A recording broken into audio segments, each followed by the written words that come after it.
News 24 hours media service state bureau chief Nayani Srinivasarao. మచ్చలేని మంత్రిని విమర్శిస్తే కాంగ్రెస్ కార్యకర్తలు చూస్తూ ఊరుకోరని ఘాటుగా వార్నింగ్ ఇచ్చిన ఏఐసిసి సభ్యులు రామరెడ్డి సర్వోత్తమ్ రెడ్డి.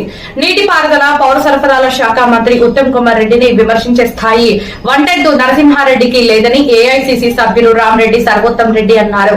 సోమవారం సూర్యాపేటలో విలేకరుల సమావేశంలో మాట్లాడుతూ తన సొంత గ్రామంలో కనీసం వార్డు మెంబర్ కూడా గెలవలేని వ్యక్తి మంత్రిని విమర్శించడం చాలా హాస్యాస్పదమని అన్నారు. అవినీతి అక్రమాలకు కేర్ ఆఫ్ అడ్రస్ టీఆర్ఎస్ నాయకులకు చెల్లుబాటు అవుతుందని ఆయన తీవ్రంగా విమర్శించారు.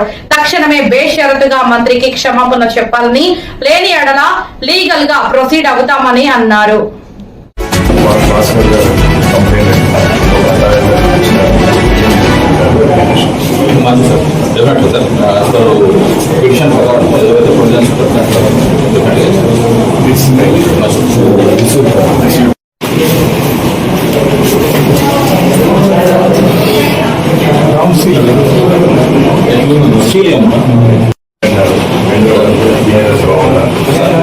సోషల్ మీడియాలో అంతా కూడా ప్రచారం అవుతుంది.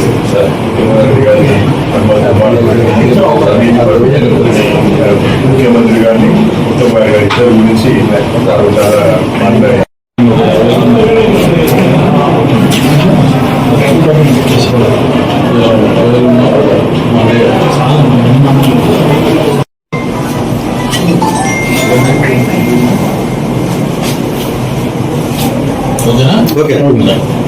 ఒక ఫోటో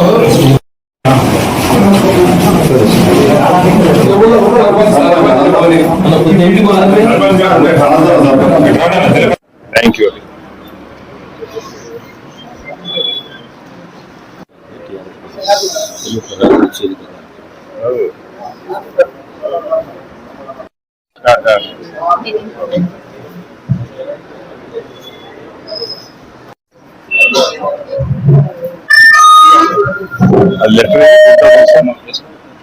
అన్నా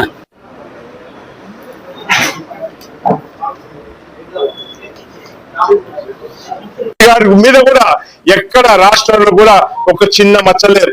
అట్లాంటి వ్యక్తి గురించి మాట్లాడే అర్హత నీకు ఎక్కడదని చెప్పి ఈ సందర్భంగా తెలియజేసుకుంటూ నరసింహారెడ్డి గారికి ఇదేనా హెచ్చరిక.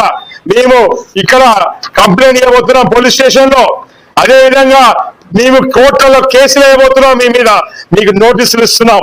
మీకు ఇదే అవకాశం.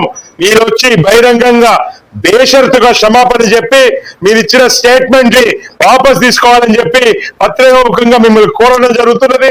చేయనప్పుడు ఖచ్చితంగా లీగల్ యాక్షన్ కూడా ఉంటుందని చెప్పి తెలియజేసుకుంటూ ఈ సమావేశం యొక్క ముఖ్య ఉద్దేశం, నిన్న బీఆర్ఎస్ పార్టీ ఏదైతే వాళ్ళ ఆఫీస్ ఉందో హైదరాబాద్ లో, ఆ ఆఫీస్ లో పిల్లుట్ల రఘు గారు హుజూర్ నగర్ కాన్స్టిట్యూన్సీకి చెందిన వ్యక్తి, వాడు బీఆర్ఎస్ పార్టీలో చేరే సందర్భంగా అక్కడ వివిధ నాయకులు ప్రసంగించినప్పుడు అందులో ఒంటెద్దు నరసింహారెడ్డి గారు అనంతారం విలేజ్ పెన్పాడ్ మండలం సంబంధించిన వ్యక్తి మా మంత్రి గారైన గౌరవనీయులు ఉత్తమ్ కుమార్ రెడ్డి గారి గురించి చాలా దుర్మార్గంగా మాట్లాడినాడు. దాన్ని పూర్తిగా కాంగ్రెస్ పార్టీ సూర్యాపేట జిల్లా కాంగ్రెస్ పార్టీ పక్షాన, నియోజకవర్గ పక్షాన అందరం గట్టిగా ఖండిస్తున్నాం దీన్ని. ఎందుకంటే అసలు ఆయన మాట్లాడిన పద్ధతి ఏందో, ఆయన సంగతి ఏందో సూర్యాపేట జిల్లా ప్రజలందరికీ తెలుసు. కానీ ఒక రాష్ట్ర స్థాయి స్టేజ్ లో మాట్లాడేటప్పుడు ఆయన ఏ విధంగా ఒక గౌరవ మంత్రి గారి గురించి మాట్లాడేటప్పుడు ఈయన స్థాయి ఏంది, అసలు మంత్రి గారి గురించి మాట్లాడటం ఏంది. అనంతారం విలేజ్ లో కాంగ్రెస్ పార్టీలో ఎంత పటిష్టంగా ఉందో మీ అందరికీ తెలుసు. అక్కడ 12 వార్డులకు గాను మన సర్పంచ్ ఎన్నికల్లో 9 వార్డులు గెలిచినాం. అక్కడ మా సర్పంచ్ గారైనా మా పక్కన కూర్చున్న మామిడి శోభ గారు 474 ఓట్ల లీడ్ తోటి మేము అక్కడ ఆ గ్రామంలో గెలిచినాం.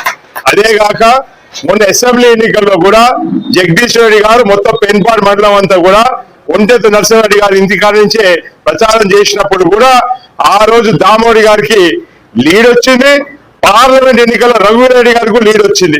ఈఆర్ఎస్ పార్టీ పరిపాలన ఉన్నప్పుడు వీళ్ళందరూ కలిసి ఒక ముఠాగా ఏర్పడినారు. ఏర్పడి మొత్తం దండుపాలెం మోసగాల కంటే కూడా ఎక్కువ దోచుకున్న చరిత్ర ఈ ఒంటెద్దు నరసింహారెడ్డి గారిది.